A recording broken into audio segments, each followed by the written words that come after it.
Hi, and welcome back to Some Kind of Fun. And we are having some kind of fun. It's a little aggressive fun tonight, but it's some kind of fun. I'm here with Twin Cities photography legend, Paul Lundgren. He's at least a legend in the rock and roll community. Come on. Hi, Paul. How are you I'm doing? good, Paul. Good to see you. Good to see you. Good to see you. Now, we've been involved in the same music scene for a very long time. Yes. Back from the Longhorn days, even though we didn't even know each other then. But you took some great photos back then. Tell us about how you got started taking rock photos, and especially at the Longhorn. Okay, so I was working at a company called Olson Graphic Products in St. Paul, and they moved me up from the warehouse to what they called their city desk. They sold printing supplies and photographic supplies, and they sold Nikon cameras. So they wanted me to learn some of that stuff, and so I Okay. was able to borrow Nikons from work, and then they paid for me to take a course at Film in the Cities, photography and darkroom, and the so that was like 77. The first show I actually ever shot, which of course I lost the negs for, was Iggy Pop's show. And I think it was October of 77 at the Okay. State Theater. And they weren't great shots, but they were fun. I think a Yeah. friend of mine in Texas still has one of the prints, but I don't have them. And then from there, I'd just borrow cameras from work. And then I went and saw the Ramones in January of 78 at the State. And I borrowed a 180 lens, which was a pretty fast lens and a good lens, and went and shot that show. And in those days, nobody bothered you about bringing a camera in for some reason, Right. but Right. at any rate. And of course, I was a novice and I was developing my own film, and even that roll of shots from the Ramones got screwed up on the spool. And so a lot of it got blipped out and stuff. But there's two or three shots I really liked from that show. And I think I was kind of a late comer to the Longhorn. I started going probably May of 78. And I think I Okay. first saw Flamingo was the first band I Sure. saw there. And I didn't shoot right at that point in time, but I think the first local band I shot was the Hipsters, and it was the first time I saw them in Okay. the summer of 78 at a barn party.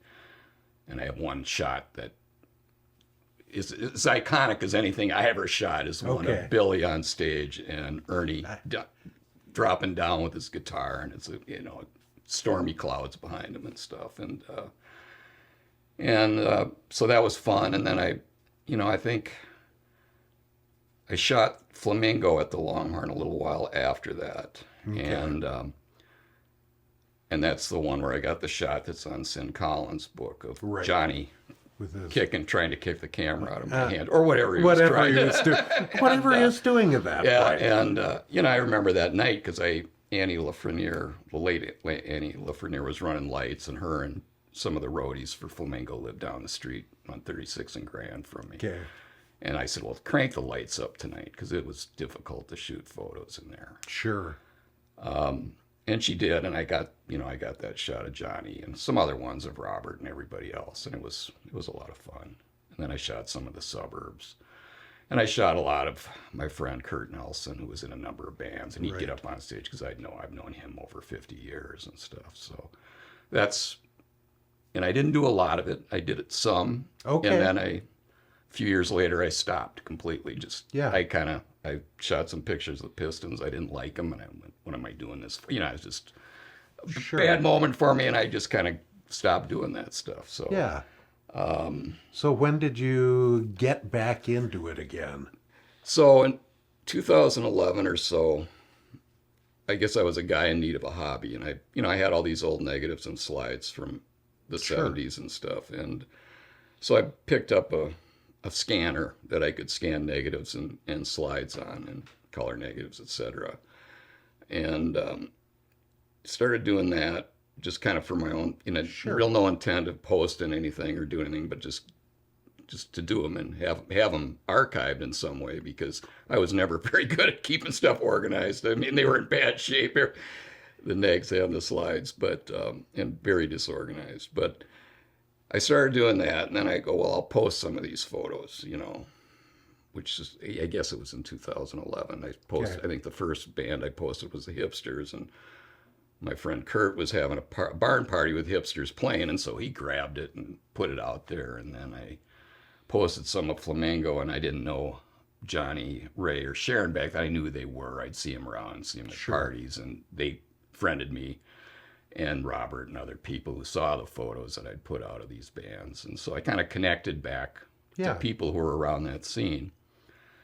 And I think then I thought, well, maybe I should shoot photos again just for fun. And I picked up a little pocket Sony camera. And I think the first time I shot some bands again was the Hipsters at a barn party the following year.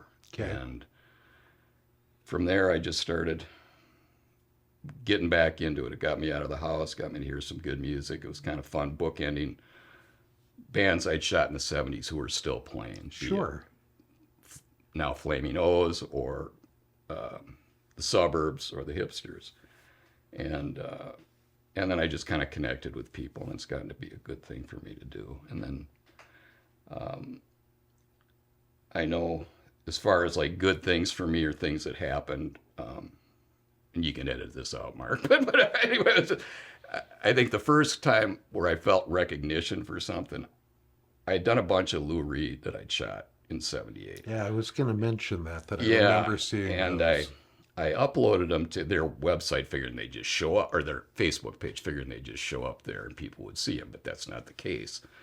And so it was just a photo dump of all this stuff. And then I got up a couple years later, May of 2013, I get up in the morning. I'm actually heading to New York on a flight to my niece's graduation. And I look at Facebook, and Lou Reed or his minions had posted my photo there. Of course, they didn't give me any credit for it, but, you know, that's fucking Lou Reed. What are you going to do? You know? Or he didn't know who put it up there. I don't know.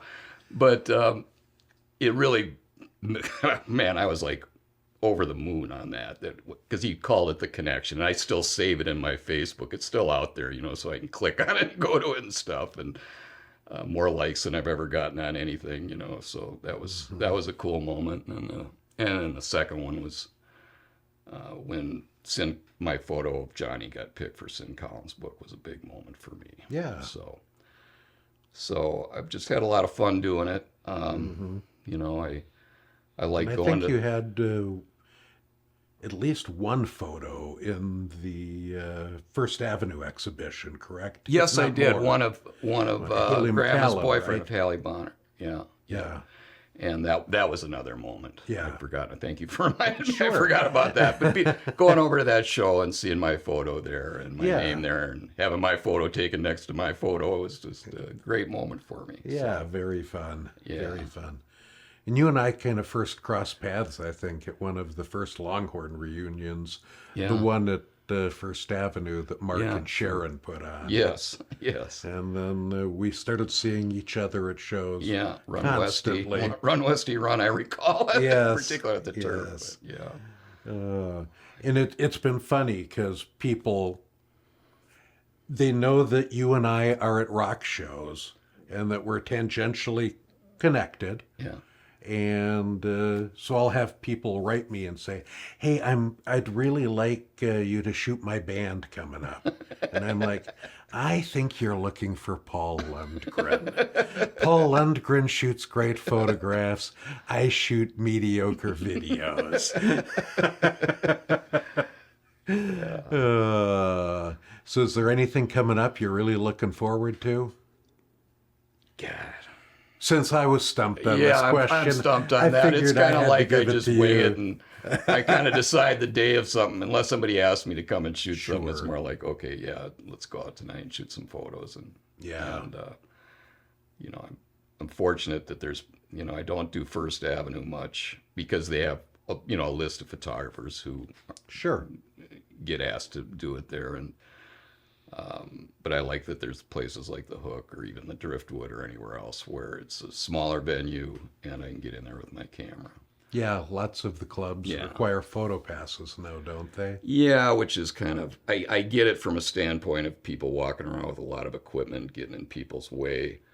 But given the number of people with their iPhones up in the air, it seems kind of ridiculous to me. silly. But Yeah. it is what it is. You know, I mean, I've been fortunate to shoot at First Avenue when I've known people involved with something. Right. And actually, I think my favorite